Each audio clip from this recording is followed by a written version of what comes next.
क्या आपके साथ कभी ऐसा हुआ है कि नींद के दौरान या नींद से बेदार होते ही आपको ऐसा लगे कि आप हरकत नहीं कर सकते और आपका जिस्म मफलूज हो चुका है? ऐसे वक्त में अगर आप किसी को आवाज देने की कोशिश करते भी हैं तो यूं महसूस होता है कि आवाज भी बंद हो गई है और आप बोल भी नहीं सकते। दम घुटता महसूस होता है और यूं लगता है जैसे सीने पे किसी ने भारी बोझ रख दिया हो। जिंदगी में कभी न कभी तकरीबन हर फर्द इसको महसूस करता है, मगर कुछ लोगों के साथ ये मसला बहुत ज्यादा होता है। नींद की हालत में जिस्म क्यों मफलूज हो जाता है, घबराहट क्यों होती है, दम क्यों घुटता है, क्या ये एक नींद की बीमारी है, इसकी वजूहात क्या है और आखिर इसका हल क्या है? इन सब सवालों के जवाब आज की वीडियो में तफसीलन जानने की कोशिश करेंगे। आप देख रहे हैं ट्रू इन्फो नेटवर्क और मैं हूँ आमना गुल।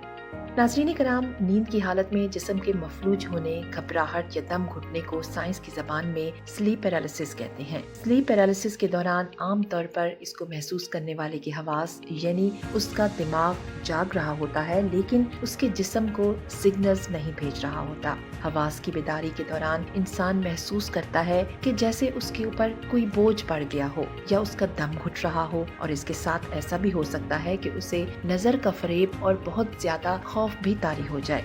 आखिर स्लीप पैरालिसिस है क्या? साइंस के मुताबिक स्लीप पैरालिसिस एक नींद की बीमारी है या फिर एक ऐसी चीज है जो नींद से जुड़ी हुई है और हमारी ख्वाहिश के बगैर पैदा होती है। आमतौर पर ये कैफियत रात को सोने के फौरन बाद शुरू हो जाती है या फिर सुबह के उस वक्त पर पैदा होती है जब आप बिल्कुल जागने वाले होते हैं या तकरीबन जाग चुके होते हैं। और ये कैफियत ख्वाबी, बसारती, समई और महसूसात की फरेबी जैसी कैफियत पर मुश्तमिल हो सकती है। इसकी 3 कैटेगरीज हैं।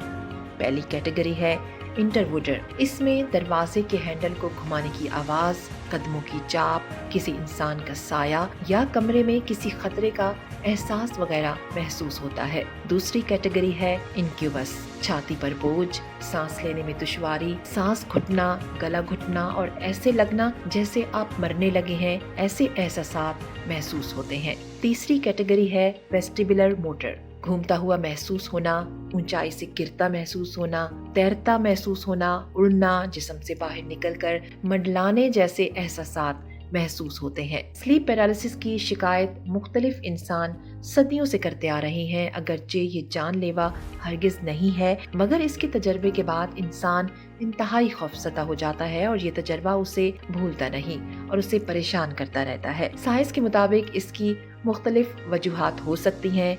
क्या वजूहात हैं, आइए जानते हैं। नाज़रीन कराम, सोने के दौरान इंसान का दिमाग 5 मुख्तलिफ स्टेजेस में हरकत करता है, जिसमें पहली स्टेज है रैपिड आई मूवमेंट, यानी आंखों का मुख्तलिफ समतों में घूमना, और इसी में खलल के बायस स्लीप पैरालिसिस की कैफियत शुरू हो जाती है। जिस्म REM और नॉन रैपिड आई मूवमेंट को तब्दील करता है और इन दोनों की तब्दीली का साइकिल तकरीबन 90 मिनट का हो सकता है, और हम ज्यादातर नॉन रैपिड आई मूवमेंट के दौरान सो रहे होते हैं और रैपिड आई मूवमेंट के दौरान आंखें हरकत कर रही होती हैं और हम ख्वाब भी इसी मूवमेंट के दौरान ही देखते हैं। स्लीप पैरालिसिस के दौरान जिस्म REM में दाखिल होने या REM से बाहर निकलने के दौरान दिमाग से हम आहंगी पैदा नहीं कर पाता और ऐसे में ही इंसान के हवास जाग जाते हैं, मगर जिस्म पैरालाइज्ड नींद में होता है और दिमाग का वो हिस्सा जो खतरात को महसूस करता है वो ओवर एक्टिव हो जाता है। लोगों के स्लीप पैरालिसिस महसूस करने की वजूहात आम तौर पर नशा करना, नींद में बेकायदगी, बिल्कुल सीधे सोना या फिर फैमिली में पहले से ही स्लीप पैरालिसिस की बीमारी का मौजूद होना होता है, और इसके साथ साथ ये किसी और बीमारी जैसा कि डिप्रेशन, हाइपरटेंशन या फिर जहनी इज़्तिराब वगैरह की वजह से भी पैदा हो सकती है।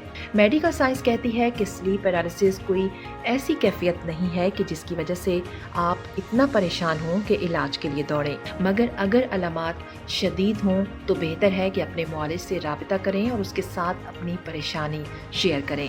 आपका मुआलिज आपकी मदद कर सकता है अगर आप मुसलसल इस परेशानी से गुजर रहे हैं, या आप सोने जाते वक्त खौफज़दा हो जाते हैं, या आप डिप्रेशन या फिर किसी और दिमागी खलल का शिकार हैं जिसकी वजह से स्लीप पैरालिसिस महसूस होता है। किस किस को इस कैफियत से गुजरना पड़ता है, कमेंट सेक्शन में हमारे साथ अपने तजर्बात जरूर शेयर कीजिएगा।